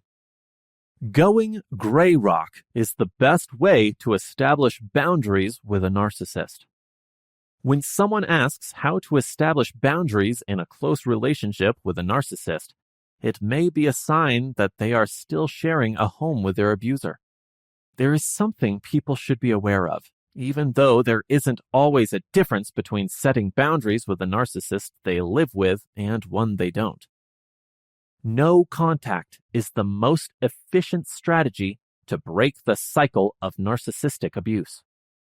No contact is exactly what it sounds like. It occurs when someone can leave their narcissistic abuser and break off all communication, suffocating their vital narcissistic supply. Sadly, no contact is not always possible. The gray rock approach is the next best thing to going no contact. Although they cannot admit it, narcissists have extremely unstable emotional states. They therefore utilize relationships to control their emotions, which show up as manipulative techniques like projection, scapegoating, gaslighting, and other similar ones. By not defending and justifying themselves or having meaningful talks with the narcissist, those who employ the gray rock method stay out of conflicts with them. Narcissists can't get the victim to express their wrath, admiration, or confusion in a way that will satisfy their selfish needs if they only have surface-level talks. In a perfect world, this would result in the narcissist growing tired of the victim and moving on to find a new narcissistic supply source. Though it seems easy, it's not. Those who attempt to apply the gray rock approach should be prepared for protracted episodes of narcissistic rage and baiting. However, if they remain loyal to themselves, the narcissist will eventually go, allowing the victim to get ready for and begin their healing process. Escaping toxic relationships. Your life can be improved in ways that you never imagined possible by a wonderful relationship. However, you might feel heartbroken, down, and drained if it's bad.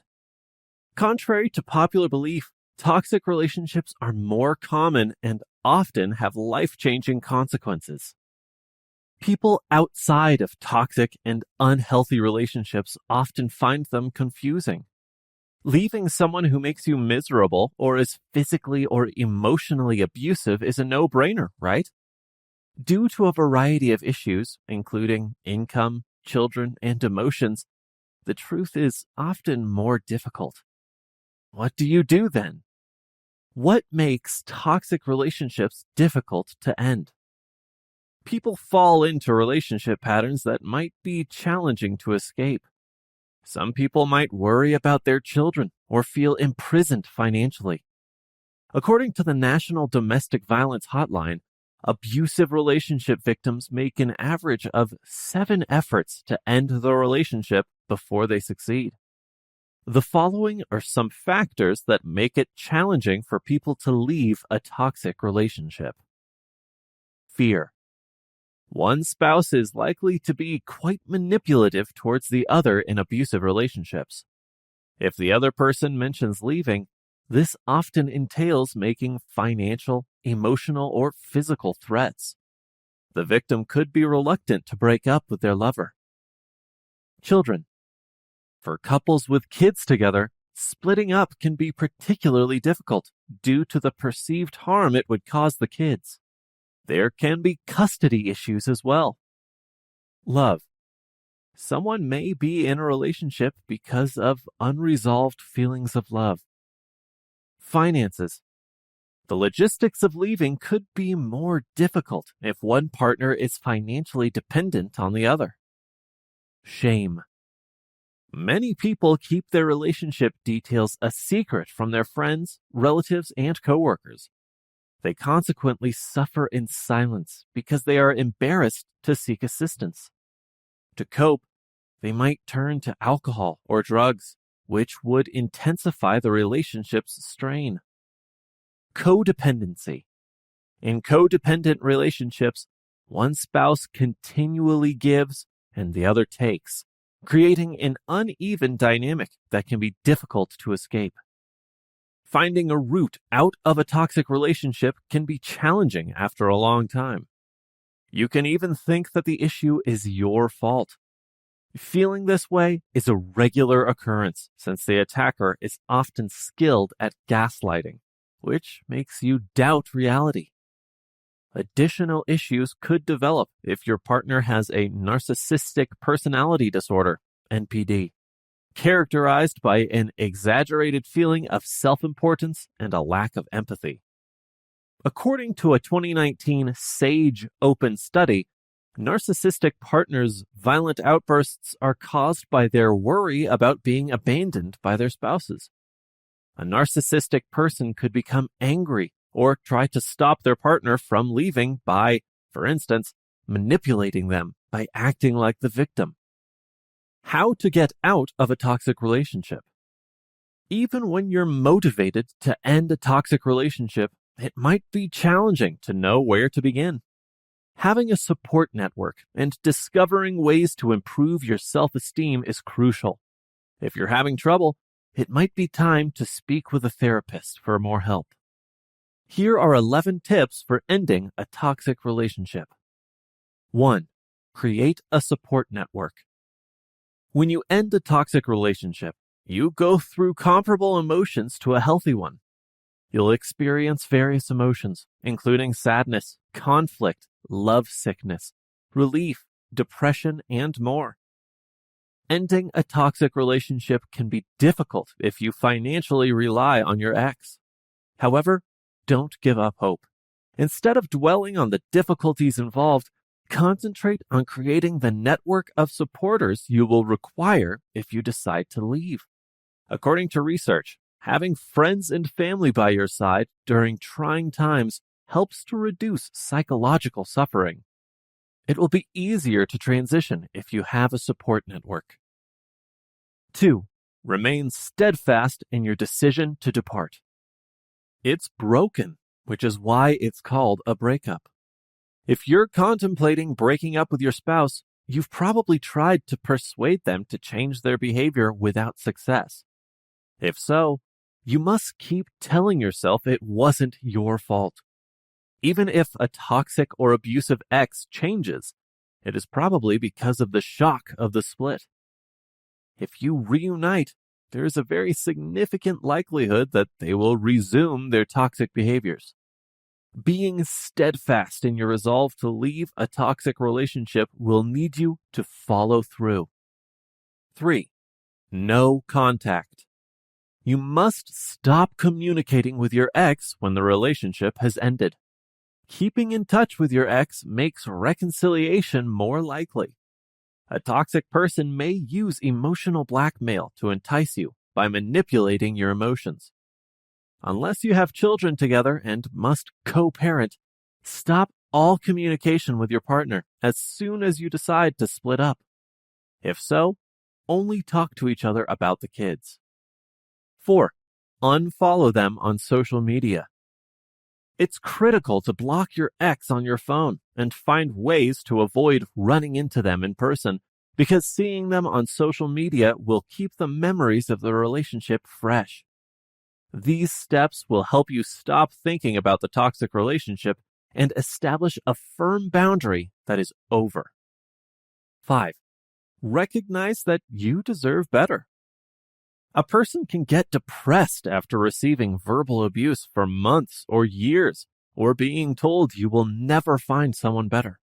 You might even start believing it. However, this is untrue. Toxic partners utilize this strategy to keep their partner in the relationship by tearing down their partner's sense of self-worth and self-esteem. Make "I deserve better" your everyday motto by swapping out derogatory self-worth beliefs for uplifting ones. For your emotional and mental well-being, you must move forward. 6. Speak with a therapist for expert assistance. Depending on the situation's seriousness, making a game plan for leaving a toxic relationship may be necessary. Finding a therapist to talk to or confiding in your friends and family can also be beneficial. You can deal better, regain your feeling of value, and address any safety concerns with the help of a qualified therapist. A therapist can be an objective resource to help you set goals and hold you accountable. 7. Record your feelings in a journal. Writing about your feelings and emotions is the last thing you may feel like doing. You could find it difficult to concentrate and worry that putting it in words will only make you feel worse. Expressive writing may make you feel more fearful, upset, or anxious at first, but after a few weeks, research indicates that you will likely experience both mental and physical benefits, such as fewer doctor visits, a stronger immune system, a better mood, a greater sense of well-being, and lower blood pressure. 8. Create a complete plan. Suppose you've decided to end a toxic relationship. Create a plan for handling the change. If you are unemployed, you might consider enrolling in school, pursuing new training, or starting a job. Your freedom depends on being financially independent. Make specific arrangements for your relocation, including where you'll go and what items you'll bring. 9. Surround yourself with good energy. Spend time with people who make you feel good. Treat yourself to your favorite food. Get involved in your religious community.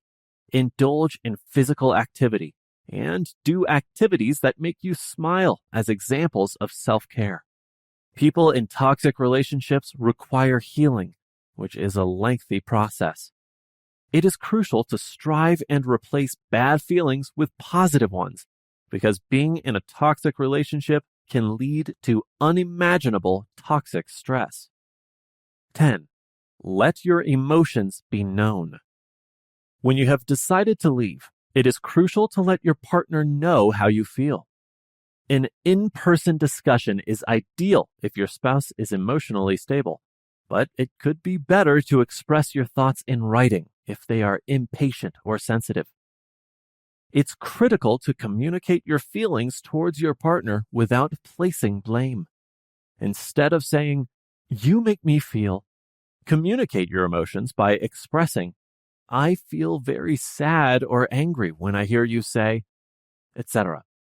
Although you have no control over how the other person will react, you do have control over how you will convey your emotions. No matter how they react, discussing your feelings is crucial in ending the relationship. 11. Maintain your position. It is common to miss the person after ending a toxic relationship, remembering only the positive moments and erasing the toxic ones.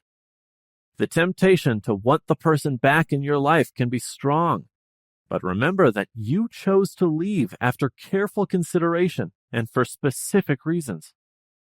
Contact your support network. They will help you stay committed to your choice. Review the causes that made you quit the unhealthy relationship as well. Maintain your resolve and adhere to your choice. Recovering from the aftermath of gaslighting. A toxic relationship can negatively affect your health, including depression, anxiety, and low self-esteem. It's crucial to give yourself some alone time to think and refresh. Follow these actions as you go forward to cure yourself of a toxic relationship's detrimental effects. Put yourself first. Give yourself a chance to demonstrate that you deserve love and can be in a good relationship, since it takes time for scars to mend. Even on your darkest, most difficult days, never forget to love yourself, since you can only save yourself. Get back into the interests you once loved. You don't need a companion to make you feel unique, so go on coffee dates yourself. Experience each emotion. Even though it may seem overwhelming, it is important to process all the feelings that arise after leaving a toxic relationship. Because sadness and tears are typical human emotions, you are free to experience them. This could be a wonderful time to get support from a therapist who can mentor you, help you manage, and help you regain your sense of value. Wait a while before entering a new relationship. Give yourself time to recover before beginning a new relationship to prevent a rebound. This is a key time to concentrate on self-reflection and assess your position. Additionally, now is a wonderful time to reflect on your missteps and decide the kind of relationship you want to devote your time to. Keep in mind that it's acceptable not to find closure. It can be challenging to go on without closure, but remember that everything is temporary. Don't wait for a toxic partner to apologize. Be the better person and let go of whatever resentment you may harbor in its place. Filling the idle days and void with something more fruitful, like a new interest or new skills, is useful advice. Your mind will be kept occupied and diverted by this. Having a healthy relationship after emotional abuse. It can be quite challenging to begin a new relationship after an abusive one. You may have lost faith in love after years of living in constant worry and anxiety with an abusive relationship. You might not know how to maintain a healthy relationship following emotional abuse. After experiencing such abuse, you can continue questioning your ability to find happiness and whether it is even possible to fall in love. It could be intimidating to start dating again after an abusive relationship. However, falling in love after experiencing emotional abuse and leading a normal life is still possible. The healthy relationship you've always desired can be attained by having the appropriate support system, moving slowly, prioritizing self-care, and being open to love. You'll regain your sanity as the mental confusion fades away. Following emotional abuse, try these strategies for maintaining healthy relationships. Take time to recover. Avoid entering a new relationship too quickly, despite how alluring it might seem. You are mistaken if you thought it would help you recover from the abusive partner. In the beginning, the exhilaration of a new relationship could distract you from the pain.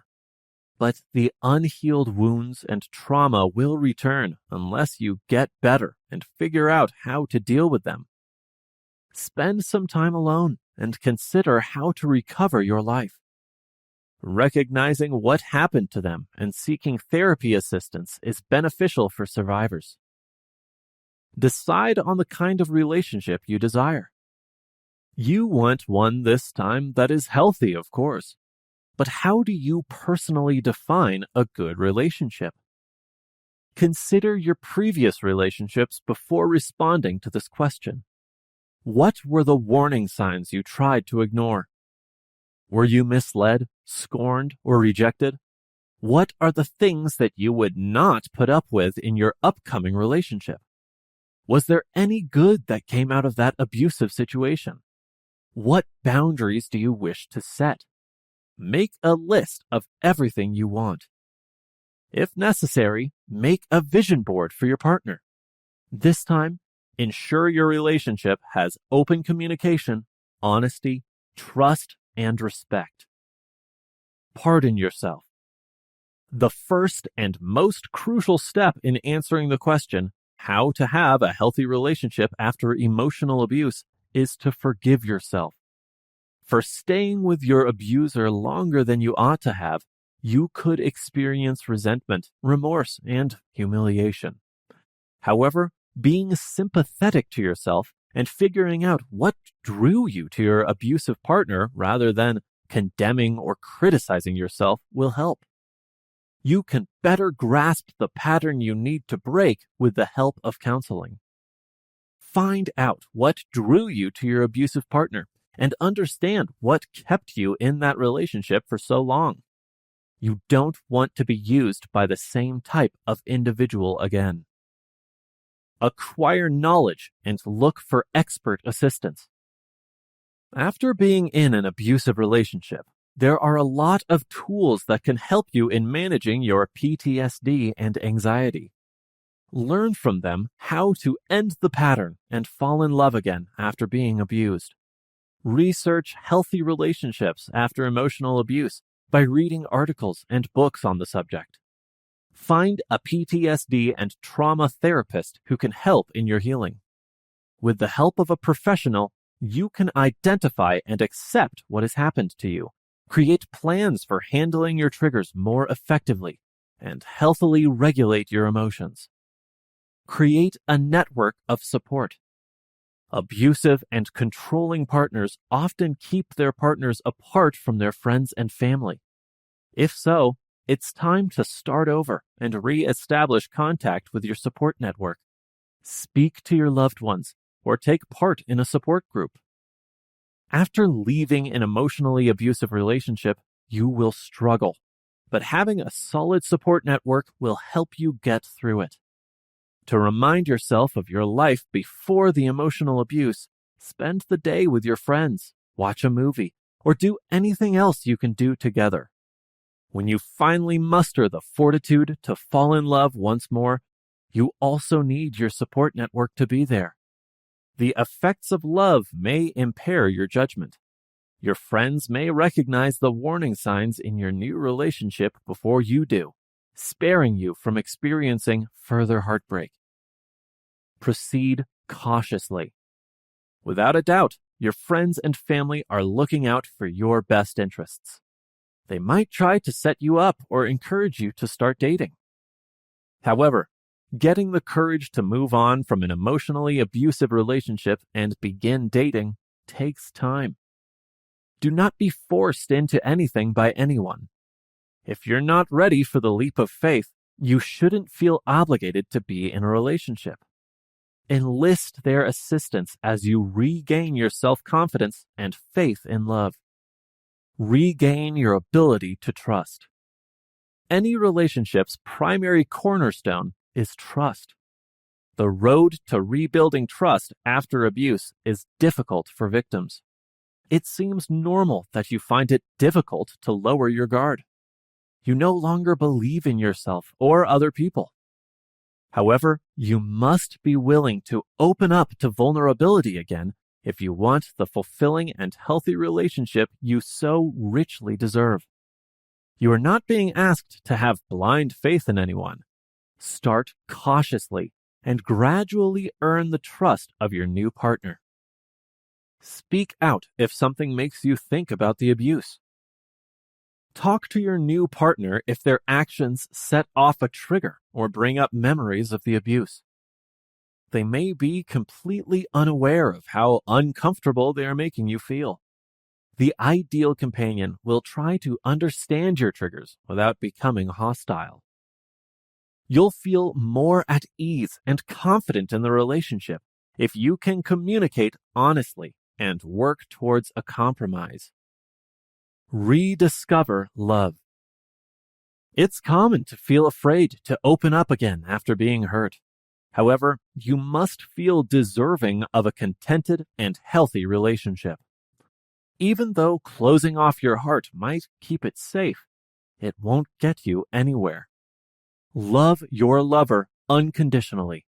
Being open to revealing your good and terrible sides could make you uncomfortable. However, being vulnerable will enable you to love without boundaries. Let go of your emotional baggage. Unresolved and repressed feelings from your previous relationship will impact your new relationship. If you don't confront them head on, they will weigh heavier and heavier, and you keep reverting to the destructive behaviors an abusive relationship taught you. As a result, you must shed your emotional burden and break bad behavior patterns.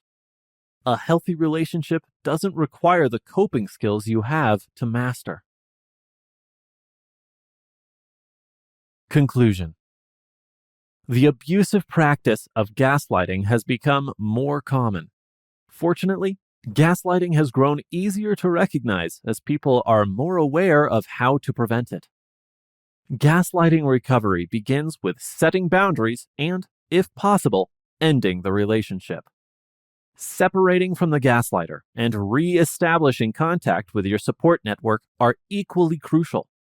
Trauma or behavioral treatment may also be helpful for you. Consider cutting off all contact if you're in a platonic or romantic relationship.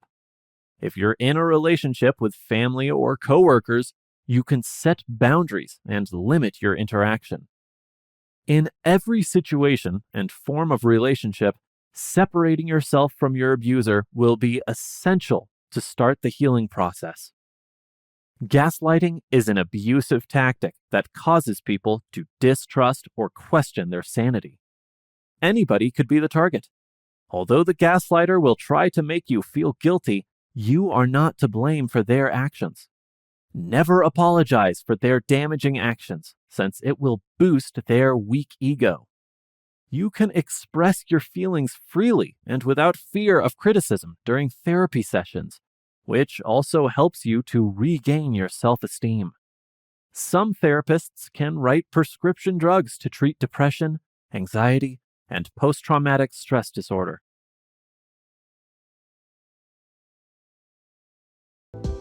We appreciate you tuning in to one of our captivating audiobooks. For more immersive experiences, here is another audiobook we're certain you'll enjoy. Don't forget to show your support by liking this video, sharing what you loved about this audiobook in the comments section below, and subscribing for more captivating audiobooks like this. Thanks for being a part of our audiobook community.